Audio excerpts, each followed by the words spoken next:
আসসালামু আলাইকুম। আশা করছি সবাই ভালো আছেন আলহামদুলিল্লাহ। আজকে আসছি গ্রামে আরকি। তা আপনাদের সাথে কিছু শেয়ার করার জন্যই আজকে মূলত ভিডিওটা অন করা। অনেক শীত পড়েছে। আমার কাছে এই বছর মনে হচ্ছে যে অনেক শীত আলহামদুলিল্লাহ। তা শীতের মধ্যে সবাই যথাযথভাবে ঠিকঠাক মতো থাকার চেষ্টা করবেন। যেন কোনো ঠান্ডা বা কোনো কিছু লেগে না যায়, গলাটা ভেঙে না যায়।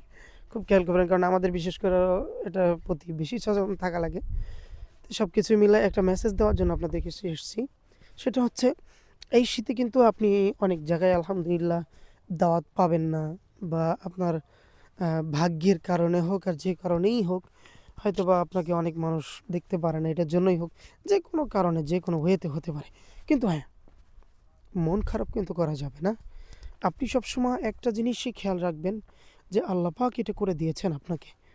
অতএব আল্লাহর উপরে আপনার সন্তুষ্ট থাকা একদম ফরজ। হ্যাঁ? সন্তুষ্ট থাকতেই হবে। আল্লাহ পাক যা করেছেন এটা আপনার মঙ্গলের জন্য করেছেন, এটা আপনার ভালোর জন্য করেছেন। এটা আপনি বুঝতে না পারলেও যেহেতু আপনি আল্লাহ পাকের বান্দা, আল্লাহ পাক যা করবেন এটাই স্বাভাবিক, এটাই সত্য। আর এটাই আমার জন্য ভালো, এটা মেনে নিতে হবে। আর এটা মেনে নিবেন এটাই স্বাভাবিক। আর এটা মেনে নেওয়াই উচিত আমি মনে করি। অনেকজনই ভালো থাকবে। আমি ১ম একটা ভিডিও বছরের শুরুতে একটা ভিডিও দিয়েছিলাম। আপনারা দেখেছিলেন। আ কারণ ভাই আপনি ভালো থাকবেন। কিছু মানুষ আপনাকে ভালো থাকতে দিবে না এটাই স্বাভাবিক। হ্যাঁ? আপনি খারাপ থাকতে চাইবেন। এরকম জীবনও কল্পনাহীন। আপনি ভালোই থাকতে চাবেন এটিই স্বাভাবিক।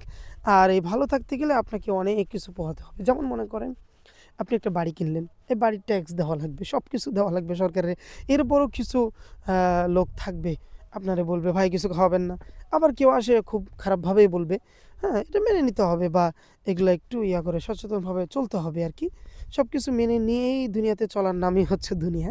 দুনিয়াতে আসলে আমরা যারা হালালভাবে বা ভালোভাবে থাকতে চাই, তারা কিন্তু আসলে দুনিয়ার জন্য না, আখিরাতের জন্যই আমরা এসেছি।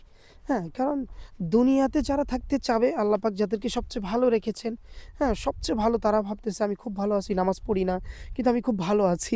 আসলে এটা তাদের জন্য দুনিয়াতে আল্লাহ পাক রেখেছেন। হয়তোবা আখিরাতে মৃত্যুর পরে তাদের জন্য এটা কঠিন একটা আযাবের হয়ে দাঁড়াবে। এই কারণে তারা নামাজ না পড়েও খুব ভালো খাচ্ছে, ভালো চলতেছে, ফিরতেছে এই। কিন্তু আসলে কথাটা সত্য না। কথাটা হচ্ছে সে দুনিয়াতে ভালো আছে ঠিকই কিন্তু এর পরবর্তীতে এফেক্টটা হবে খুব খারাপ। মৃত্যুর পরে আল্লাহ পাক তাদেরকে শাস্তি দিবেন। তা আমাকে আল্লাহ পাক অনেক ভালো রেখেছেন, আপনাদেরকে অনেক ভালো রেখেছেন। এই শুকরিয়া আদায় করেই আমরা সবসময় থাকার চেষ্টা করব। আসসালামু আলাইকুম।